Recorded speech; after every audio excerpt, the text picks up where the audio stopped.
اخواتي مبرمجين اولى ثانوي عاملين ايه؟ يا رب تكونوا بخير. النهارده ان شاء الله هنشرح الدرس الثالث في الفصل السادس بعنوان نظام السادس عشر او الهكساديسمال. تعالى نبتدي نقول بسم الله. بسم الله. طيب اول حاجه عندنا في شرح الدرس حاجه اسمها النظام السادس عشر. احنا خدنا، تعالى نرجع كده بالزمن. احنا خدنا حاجتين، حاجه اسمها النظام الثنائي والنظام العشري. في بقى حاجه تانية اسمها النظام السادس عشر. يعني النظام السادس عشر هو بيقول لك طريقه لتمثيل الارقام باستخدام الارقام من 0 الى 9 واحرف الابجديه من A to Z، من A to F. الرقم الممثل في النظام السادس عشر يكتب أحيانا مع الرقم ال16 منخفض في الأسفل اليمين. الرقم هذا يعرف باسم الرقم السادس عشر. يعني إيه الكلام ده كله؟ أنا هقول لك. إحنا كنا واخدين اللي هو الأرقام من 0 ل 9، بس ما خدناش من بعد التسعة بيتمثلوا إزاي. فأنا هقول لك. هنا كان في النظام العشري إحنا قلنا الكمبيوتر طبعا بيفهم النظام الثنائي اللي هو 0 وحايد. طيب هنا في النظام العشري الزيرو بتتمثل زيروهات، الواحد بيبقى واحد وزيروهات، الاتنين زيرو وواحد زيرو زيرو، اللي هو ايه؟ اللي هو واحد اتنين تلاتة أربعة. التلاتة اللي هي واحد اتنين تلاتة أربعة، وبنجمع الوحايد. طيب نيجي بقى في النظام السادس عشر، هو النظام العشري، بس نيجي لحد رقم 10 والموضوع بيختلف. طيب بيختلف ليه بقى؟ لأن هنا العشرة بتتمثل بحرف A، 11 بتتمثل بحرف B، 12 بتتمثل بحرف C، 13 بتتمثل بحرف D، 14 E، 15 F، 16 بتتمثل برقم 10. طيب ده النظام السادس عشر لأنه بيقف عند ال 16. فإحنا عندنا دلوقتي من 0 ل 9 هم من 0 ل 9 من النظام العشري للنظام السادس عشر، عشان لما بنيجي نحول من 10 للسادس عشر فمن 0 ل 9 هي نفس الأرقام. نيجي بقى من بعد 10 لحد 15 بيبقى من A to F، بس 16 اللي هو آخر حاجة في النظام السادس عشر بيتمثل برقم 10. طبعا دلوقتي الأمور مش واضحة بالنسبة لك، بس تعالى نوضحها أكتر بقى. تعالى أنا بيقول لك التحويل بين النظام العشري والنظام السادس عشر، طيب والنظام الثنائي كمان. طيب بيقول لك هنا في رقم واحد التحويل من الثنائي إلى السادس عشر، اللي هو الثنائي دوت اللي هو الزيروهات والوحايد للسادس عشر. بنحول إزاي من واحد للسادس عشر؟ بيقول لك هنا افصل الرقم الثنائي إلى مجموعات من 4 أرقام بدءا من الرقم الأقل قيمة، حول كل مجموعة إلى قيمة سادس عشر ورتب هذه القيم بالتسلسل. بص في هنا كلام كتير، تعال بقى نمسك واحدة واحدة كده ونفصصها ونشوف بتتحل إزاي، لأن أنت لو قعدت تقرأ الكلام ده مش هتفهم حاجة. مديك أنا مثال وبيقول لك حول الرقم الثنائي دوت إلى رقم 16. 16 ده اللي هو إيه؟ رقم سادس عشر. تعال نحلها واحدة واحدة. طيب أول حاجة هنعملها هنقسم الرقمين. تعال نحلها طيب في صفحة بيضاء. 0 1 0 1 1 0 0 1 1 0 0 1. طيب أول حاجة هنعمل إيه؟ هنقسم الرقمين بتوعنا دولت. هناخد أول حاجة 0 1 0 1، وبعد كده هنا 1 0 0 1. ده كان نظام ثنائي، احنا بنحوله لنظام سادس عشر عشان يجي يقول لك في الامتحان حول هذا الرقم الثنائي إلى رقم السادس عشر. دي طريقة الحل. بنقسم الرقم ده لحتتين، 4 أرقام لوحدهم و4 أرقام لوحدهم. أول حاجة عندنا بنعملها هنا إيه؟ بنرتب إزاي بقى؟ 0 الترتيب بتاعنا 1 2 3 خدناها في المراجعة بتاعتنا، وهنا برضو نفس الترتيب 0 1 2 3. هنيجي هنا بقى نفرش الأرقام ديت. بنفرشها إزاي؟ 0 1 0 1، وبنضرب في 2 أس الترتيب، في 2 أس الترتيب، في 2 أس الترتيب، في 2 أس الترتيب، يساوي يساوي يساوي يساوي. وبنيجي هنا تعالى الأول نحل دي. 2 أس 0 بواحد في 0 ب0، 2 أس 1 ب2 في 1 ب2، 2 أس 2 ب4 في 0 ب0، 2 أس 3 ب8 في 1 ب8. يبقى هنا المجموع 10. 10 دي في النظام السادس عشر اللي هي إيه؟ أو في النظام الهكساديسمال اللي هي إيه؟ ايه احنا قلنا بنستوب لحد 9، ومن اول 10 بتبقى ايه 11 بي 12 سي كده. تعالى هنا 1 في 2 أس الترتيب، 0 في 2 أس الترتيب، 0 في 2 أس الترتيب، 0 في 2 أس الترتيب 3 يساوي 2 أس 0 بواحد في واحد بواحد، 2 أس 0 في 0 بزيرو، 2 أس 2 في 0 بزيرو، 2 أس 3. التلاتة دي معوقة كده ليه؟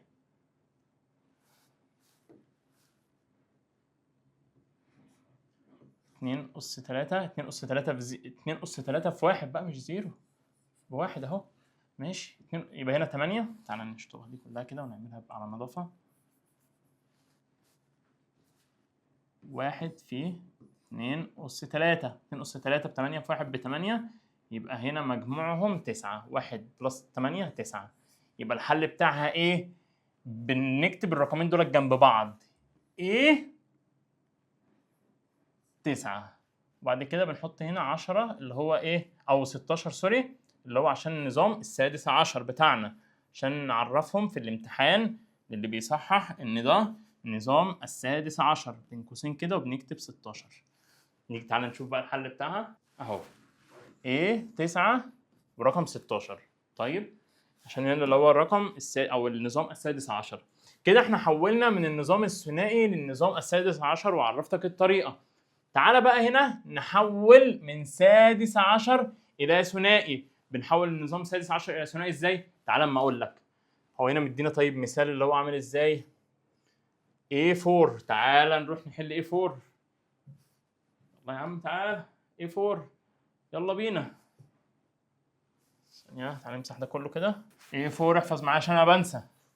احفظ معايا عشان انا بنسى. A4 ماشي. شفت بقى عشان انا بنسى؟ هو كان مدينا A4 ازاي؟ A4 ماشي. ماشي. مدينا A4، وطالما انت شفت هنا مكتوب 16 يبقى ده نظام سادس عشر. طب لو مكتوب 2 يبقى نظام ثنائي. طب لو مكتوب 10 يبقى ده نظام عشري. هنا نظام سادس عشر. بيقول لك حوله لنظام ايه؟ لنظام ثنائي. بنحول نظام ثنائي ازاي بقى؟ بنقسم ده 2 برضو.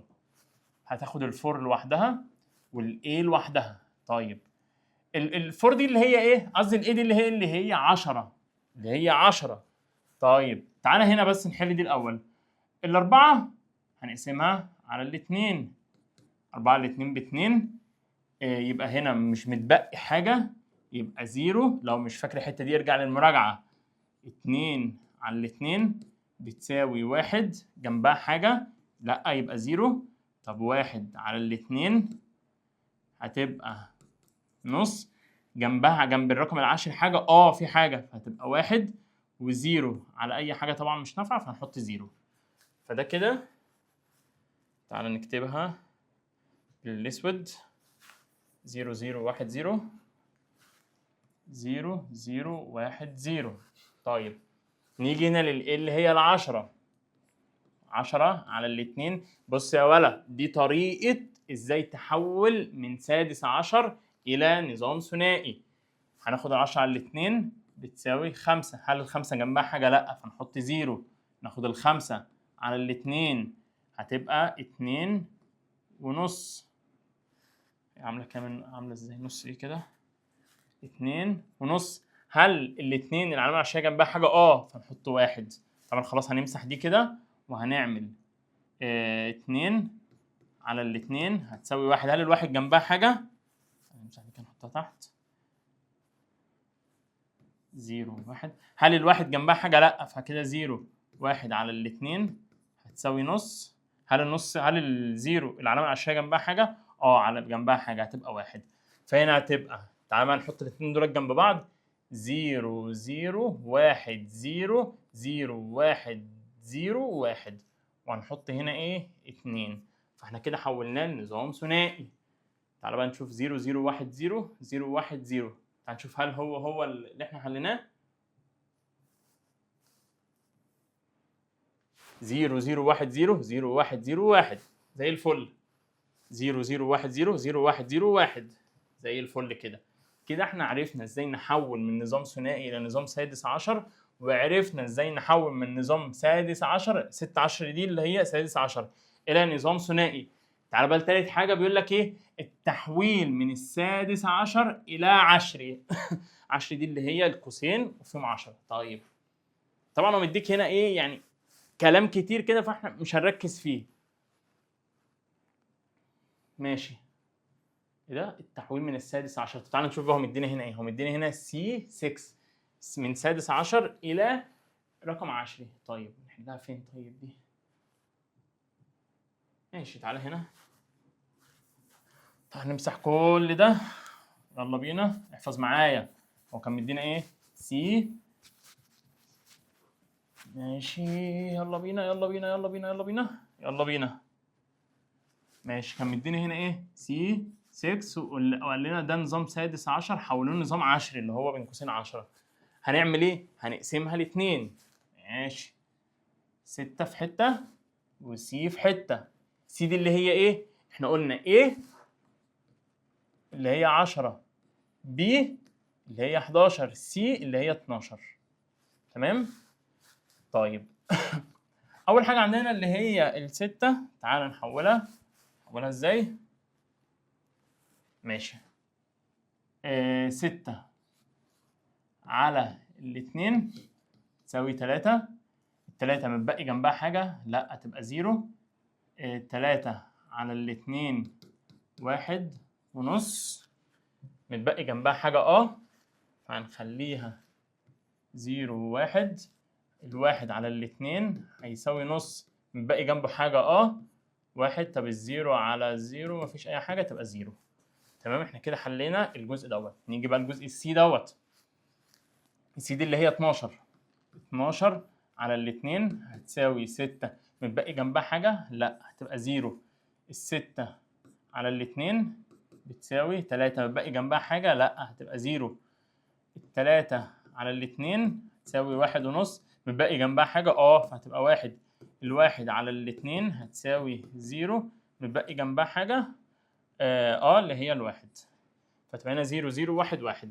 فتعالى بقى هنا 0 1 1 0 0 0 1 1.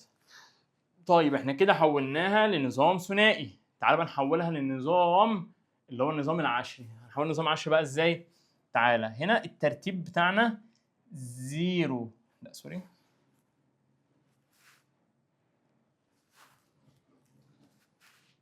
تعال بس نتأكد ان الرقم ده هو صح. 0 1 1 0 0 1 1 0 0 0 1 1 0 1 1 0 0 0 1 1 1. زي الفل كده. اوكي.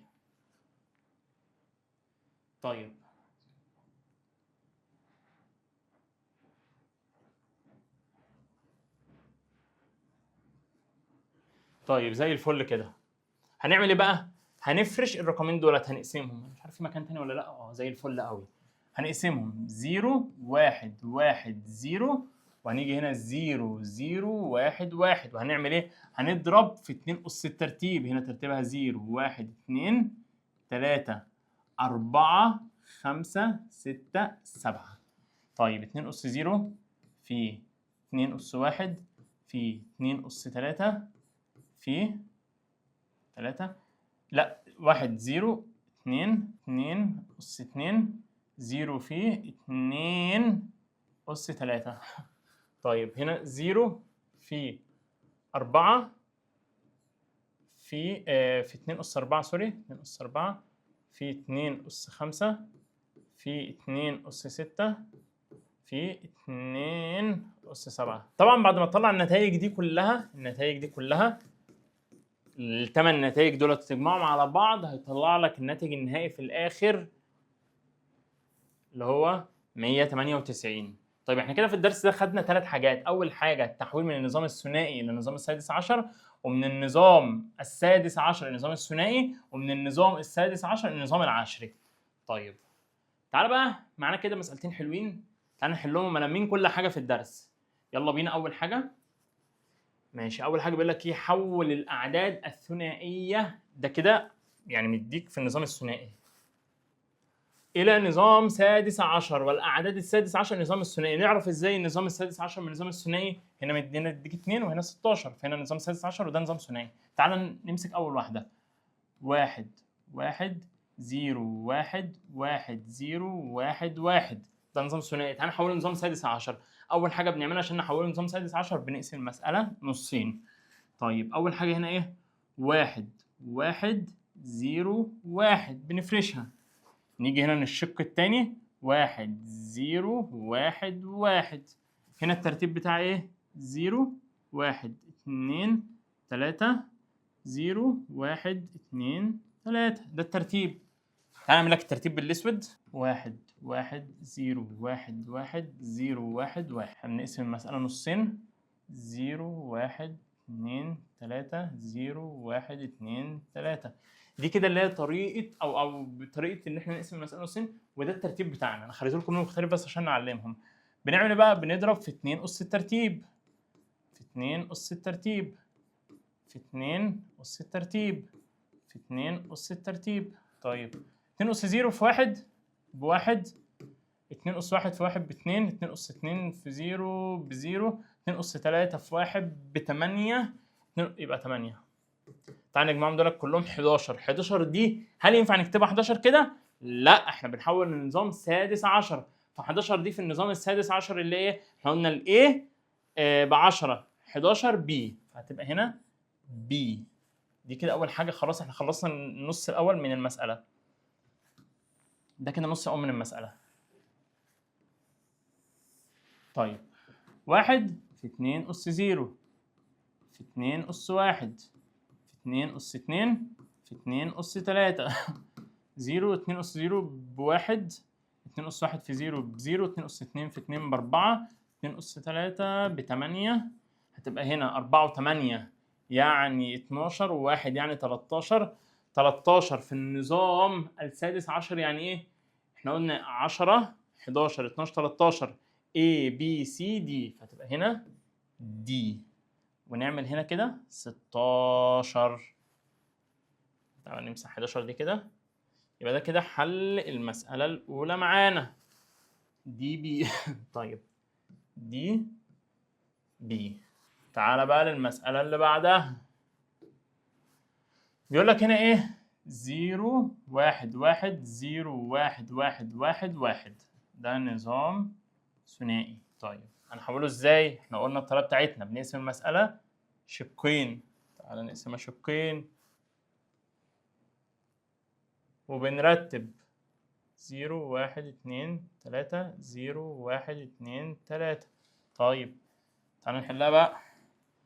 هنفرشهم. الجزء الأول في 2 أس 0 في 2 أس 1 في 2 أس 2 في 2 أس 3. 2 أس 0 بواحد بواحد. تعالى الأول إيه؟ نكمل بقية المسألة. 1 1 1 1 في 2 أس 0 في 2 أس 1 في 2 أس 2 في 2 أس 3. ماشي. هنا بزيرو وهنا باتنين 4 وهنا 0 بزيرو. هنا 2 و4 مجموع 6، دي زي الفل تمام. نيجي هنا بواحد 2 4 8 8 و4 يعني 12 12 و3 15. 15 دي اللي هي اف، دي اللي هي اف. هل هنكتب 15؟ لا، احنا بنحاول نظام سادس عشر فنكتب اف اللي هي 15 المقابل ليها ايه؟ اف. فهتبقى هنا 6 اف وهنحط هنا 16. يبقى احنا كده حولناها لنظام سادس عشر. طيب تعالى بقى هنا، هو هنا مديك نظام سادس عشر بيقول لك حوله لنظام ثنائي. يلا بينا. اول حاجه هنعمل ايه؟ التسعة اي هنقسمها نصين، يبقى هنا الاي في شق وهنا التسعة في شق. الاي دي اللي هي ايه؟ A B C D E F. احنا قلنا الاف 15 يبقى الاي 14، يبقى هنا 14 تمام. 14 على الاثنين هتساوي اللهم صل على النبي 7. هل 7 بقى جنبها حاجة؟ لأ، فهتبقى ب0. طيب 7 على الاتنين هتبقى 3.5. هل بقى جنبها حاجة؟ هتبقى ب1. 3 على الاتنين بناخد طبعا الرقم ده ونقسمه على الاتنين. 3 على الاتنين هتبقى ب1.5. بقى جنبها حاجة؟ 1 على الاتنين هتبقى بنص. بقى جنبها حاجة؟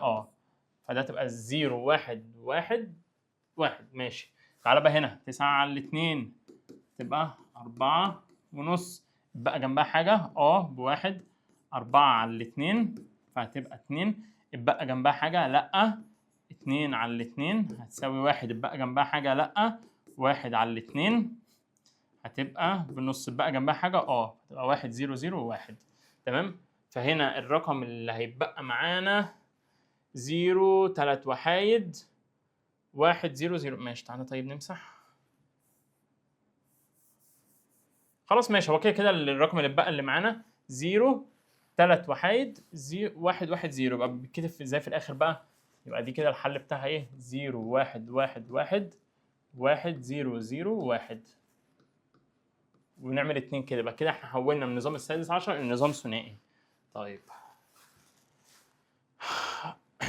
هنا بيقول لك حول الاعداد السادس عشر الى النظام العشري مش النظام الثنائي. فلما بيقول لك حول السادس عشر الى نظام عشري يبقى هنمشي خطوتين. هنا كنا بنمشي من الاعداد الثنائيه لنظام سادس عشر هي خطوه. الخطوه دي اللي احنا ايه؟ بنقسم دي شقين وبنضرب في 2 اس الترتيب. ومن هنا لما بيقول لك اعداد سادس عشر الى النظام الثنائي بنقسم شقين برضو، بس الرقم ده بنقسمه على الاثنين. طيب هنا بقى بيقول لك اعداد سادس عشر النظام عشري، فهنا هنمشي خطوتين مش خطوه واحده. اول حاجه عشان نحول النظام العشري فهنا في زي كوبري كده في النص اللي هو النظام الثنائي. يبقى هنا هنحول من النظام السادس عشر الى النظام الثنائي، ومن النظام الثنائي هنحول لنظام عشري. تعالى يلا بينا. مدينا هنا ايه؟ A5 او 5A. A5 او 5A. ماشي. الاي دي اللي هي ايه؟ اللي هي 10. والفايف دي ده رقم عادي. طيب اول حاجه بنعمل ايه؟ بنقسم على الاثنين هيبقى 2.5. اتبقى حاجه 1. 2 على الاثنين هتساوي 1. اتبقى حاجه لا. 1 على الاثنين هتساوي نص. اتبقى حاجه نص على اي حاجه طبعا مش نافعه فهتبقى 0. طيب هنا بقى ايه؟ 10 على الاثنين هتساوي 10 على الاثنين هتساوي 5. اتبقى حاجة لأ 0. 5 على الاثنين اتبقى حاجة 2.5. اتبقى حاجة فهتبقى 1 2.5. طبعا بناخد الاثنين بس بنقسمها على الاثنين. 1 اتبقى حاجة لأ. 1 على الاثنين هيبقى نص. اتبقى حاجة هتبقى الرقم ده والرقم ده كده هنحطهم جنب بعض. هنحطهم جنب بعض تحت.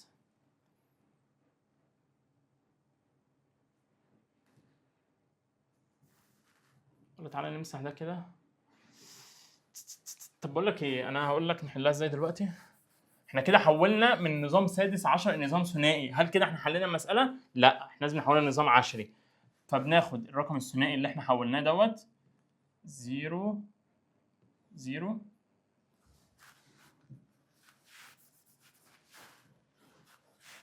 1 0 1 0 0 1 0 1. بنعمل ايه بقى؟ بنقسمها شقين وبنرتب. تعالى نرتب 0 1 2 3 4 5 6 7. تمام. بنعمل بقى هنا بقى 1 في 2 أس الترتيب. 0 في 2 أس الترتيب. 1 في 2 أس الترتيب. 0 في 2 أس الترتيب.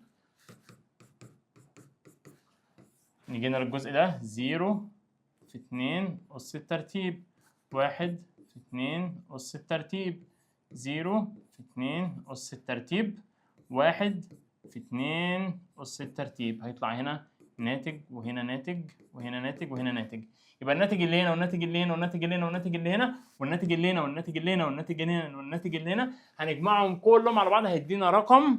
الرقم ده هو النظام العشري. يبقى احنا عشان نحول من النظام الثنائي الى النظام السادس عشر هي خطوه واحده، وعشان نحول من النظام السادس عشر الى النظام الثنائي هي خطوه واحده. انما لما نيجي نحول من النظام السادس عشر الى النظام العشري هنعمل خطوتين. اول حاجه من النظام السادس عشر الى النظام الثنائي، ومن النظام الثنائي للنظام السادس عشر.